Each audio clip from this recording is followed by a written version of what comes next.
Okay, so in today's video, we'll talk you through rights, wrongs, how to do a dumbbell press, how to optimize a dumbbell press so you don't get shoulder pain, and how to actually develop your chest. And we're actually going to talk as well about different inclines of benches and how different inclines impact muscle growth. So firstly, you want to choose an appropriate weight for dumbbells. A big mistake I also see people doing is putting their feet up in the air and doing stupid things.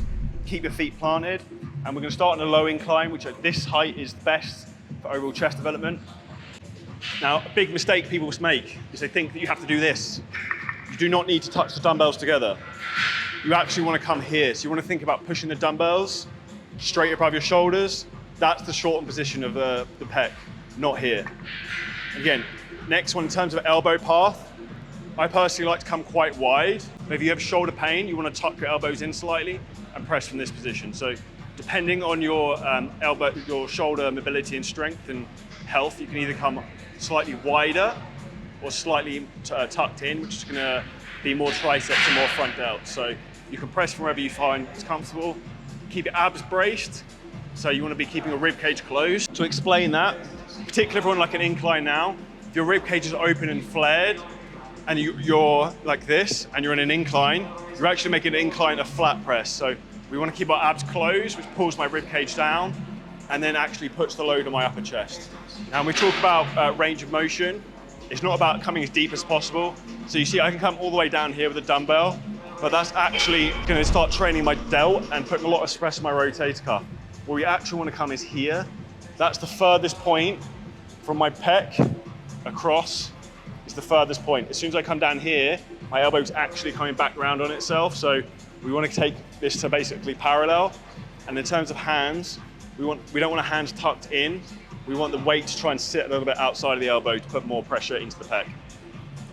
Okay, so the low incline bench, in my opinion, is the optimal angle for overall chest development. However, if you're going to come flat to this angle, it's going to get a lot more like lower pec and probably a lot more front delt. Now, as we come up, so that's a low incline, like we said, that's best.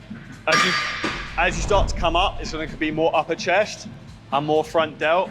But again, this is really dependent on you not making the incline a flat press. So we can see if my abs are braced and I'm keeping this contracted, that's incline position, right? My chest is there, the load is going to come through here. If I do this and arch my back, which a lot of people do when it gets heavy, that's now becoming flatter because I'm artificially changing the angle of my sternum, which is going to contract the lower part of my pecs. So as we come further and further up, this will then become more chest, more front delt.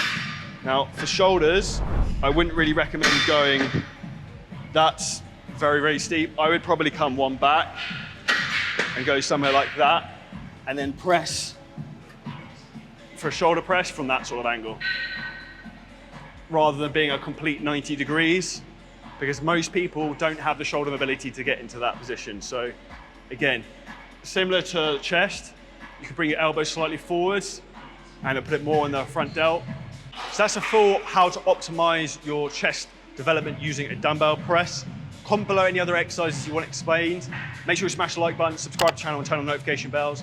And if you need help with your own fitness journey, transforming your physique, hit the link in the bio and you can book in your free strategy call with myself and the CJ coaching team.